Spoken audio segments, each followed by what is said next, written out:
Hello दोस्तों, myself Krishna Rohan and today I am giving you a most important question of history. Netaji Subhash Chandra Bose, जो कि बहुत important question है। हमेशा ही ये ऑप्शन में आता है, तो आप इसको अच्छे से लर्न कर लीजिएगा।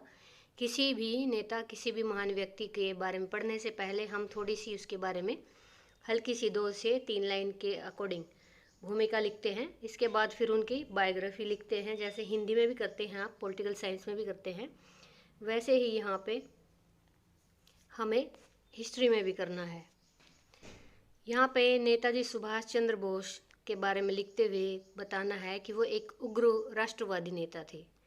उग्र भी थे और राष्ट्रवादी नेता भी थे, जिनकी उद्दंड देशभक्ति ने, यानी प्रकाष्ठा, यानी कि एक बोल सकते हो आप, बहुत ही वो ज़्यादा इसके मामले में एम्बिशियस थे देशभक्ति को पाने के लिए। उन्हें भारतीय इतिहास के सबसे महान स्वतंत्रता सेनानियों में से एक बना दिया। किसने बना दिया? उनकी उद्दंड देशभक्ति या उनकी महत्वाकांक्षाओं ने।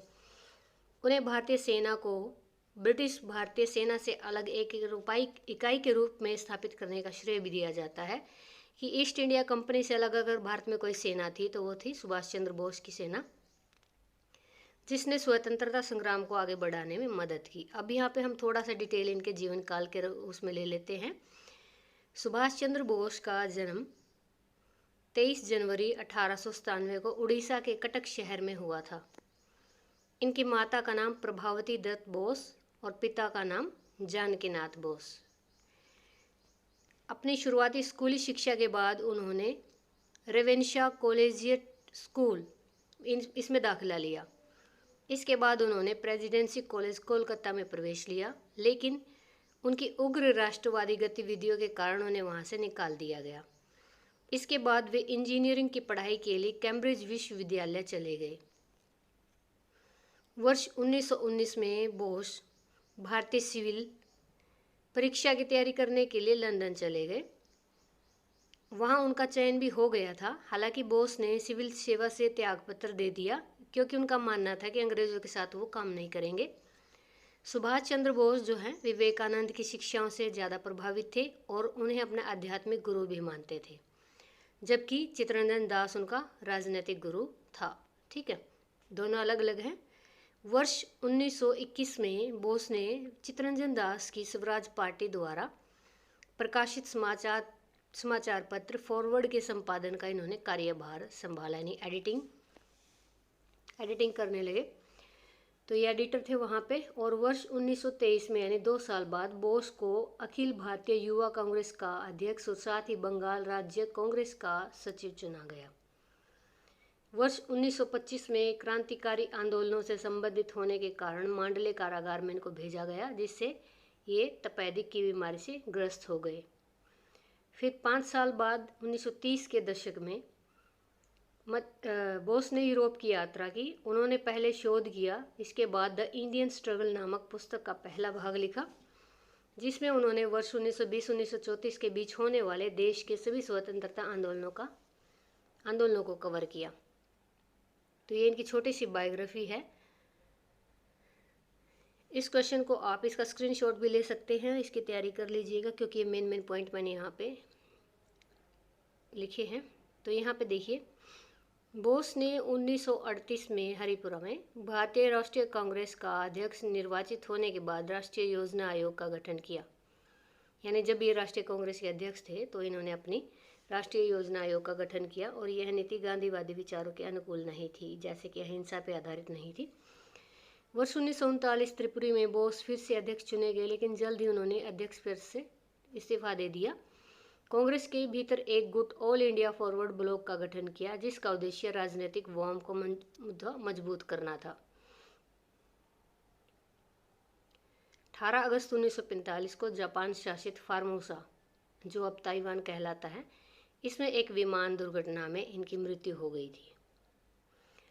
अब योगदान हम इनका पढ़ेंगे। स्वतंत्रता संग्राम में इनका योगदान क्या था? CR दास के साथ संबंध थे इनके। राजनीतिक गतिविधियों में एक दूसरे के साथ काम करते थे, साथ साथ जेल भी गए थे। CR दास को कलकत्ता कॉरपोरेशन का मेयर चुना गया और बोस का उसका मुख्य कार्यकारी। 1924 में राजनीतिक गतिविधियों के लिए इनको गिरफ्तार कर लिया गया।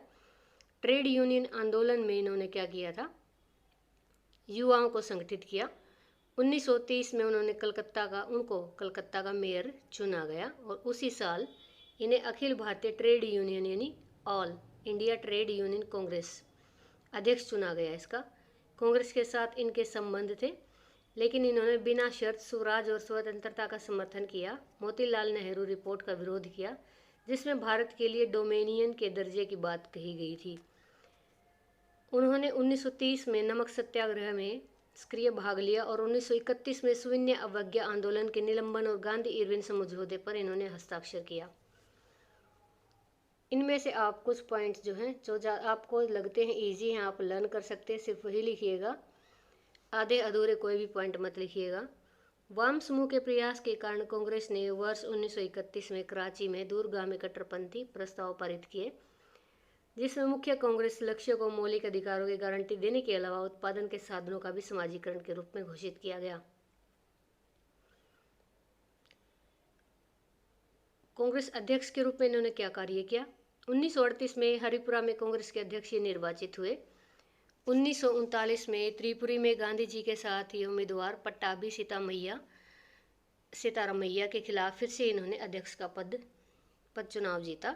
गांधी जी के साथ वैचारिक मतभेद होने के कारण बोस ने कांग्रेस के अध्यक्ष पद से इस्तीफा दे दिया।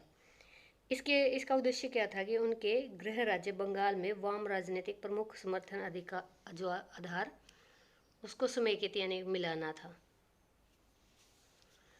सविनय अवज्ञा आंदोलन। जब द्वितीय विश्व युद्ध शुरू हुआ तो उन्हें फिर से सविनय अवज्ञा में भाग लेने के कारण कैद कर लिया गया और कोलकाता में नजरबंद कर दिया गया। भारतीय राष्ट्रीय सेना में इन्होंने क्या किया। बोस ने पेशावर और अफगानिस्तान के रास्ते बर्लिन भागने का प्रबंध किया। वह जापान से बर्मा पहुंचे और वहां भारतीय राष्ट्रीय सेना को संगठित किया ताकि जापान की मदद से आज़ाद करा सके भारत को। इन्होंने जय हिंद और दिल्ली चलो जैसे प्रसिद्ध नारे दिए। अपने सपनों को साकार करने से पहले एक विमान दुर्घटना में इनकी मृत्यु हो गई थी, यानी आज़ादी से पहले ही 2 साल पहले। तो ये इनकी छोटी सी बायोग्राफी थी, इसमें आप इनकी डिटेलिंग दे सकते हैं। अब यहाँ पे भारतीय सेना में इन्होंने क्या किया था। बोस ने बर्लिन में स्वतंत्र भारत केंद्र की स्थापना की और युद्ध के लिए भारतीय कैदियों से भारतीय सेना का गठन किया, यानी जितने भारत में कैदी थे उनको इन्होंने अपनी भारतीय सेना में शामिल कर लिया, जिन्होंने एक्सिस शक्तियों यानी जर्मनी, इटली और जापान द्वारा बंदी बनाए जाने से पहले उत्तरी अफ्रीका में अंग्रेजों के खिलाफ लड़ाई लड़ी थी। ये इन कैदियों को मिलाकर इन्होंने अपनी सेना का आज़ाद हिंद फौज का गठन किया। यूरोप में बोस ने भारत की आज़ादी के लिए हिटलर मुसोलिनी से मदद मांगी। आज़ाद हिंद रेडियो का आरंभ नेताजी सुभाष चंद्र बोस के नेतृत्व में 1942 में जर्मनी में किया गया। इस रेडियो का उद्देश्य भारतीयों को अंग्रेजों से स्वतंत्रता प्राप्त करने हेतु संघर्ष के लिए प्रचार प्रसार करना था। इस रेडियो पर बोस ने 6 जुलाई 1944 को महात्मा गांधी को राष्ट्रपिता के रूप में संबोधित किया। इन्होंने खुद को मतलब बताया कि इनके द्वारा इन्होंने महात्मा गांधी को राष्ट्रपिता के रूप में संबोधित किया। जब से ही ये इनको उपाधि दी जाती है महात्मा गांधी को। ऐसा किसने कहा था? बोस ने कहा था इनको राष्ट्रपिता।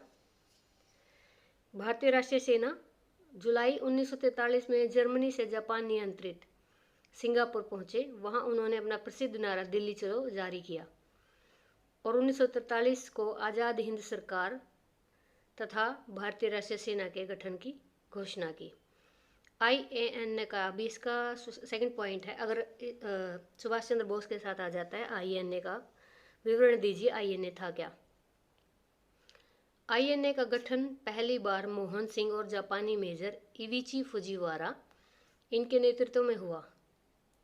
इन्हें मलायन यानी मलेशिया अभियान में सिंगापुर में जापान द्वारा कब्जा किए गए ब्रिटिश भारतीय सेना के युद्ध के भारतीय कैदियों को शामिल किया गया था।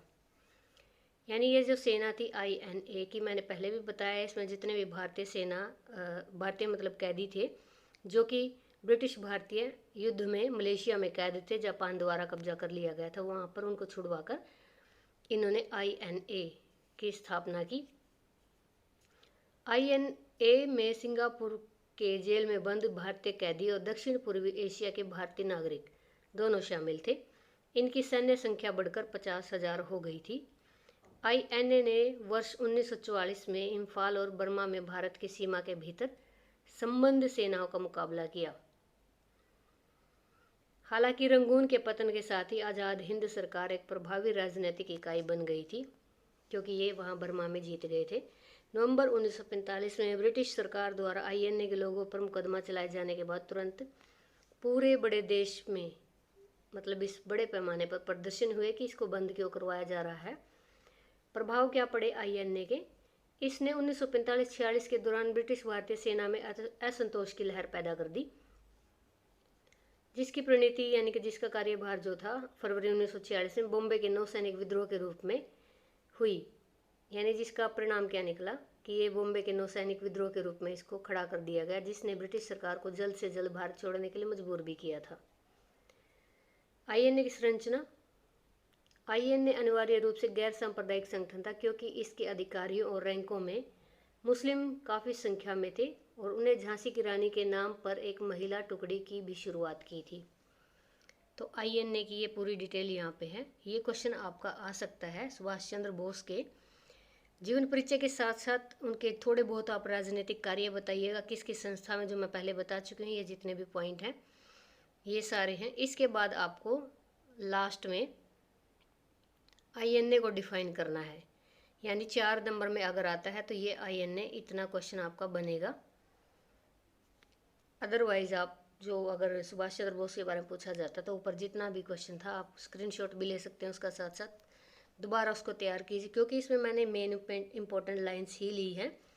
तो मैक्सिमम एरिया इसको इसमें कवर किया गया है। आप अपनी हिसाब से उसको लिख लीजिएगा या फिर उसको लर्न कर लीजिएगा।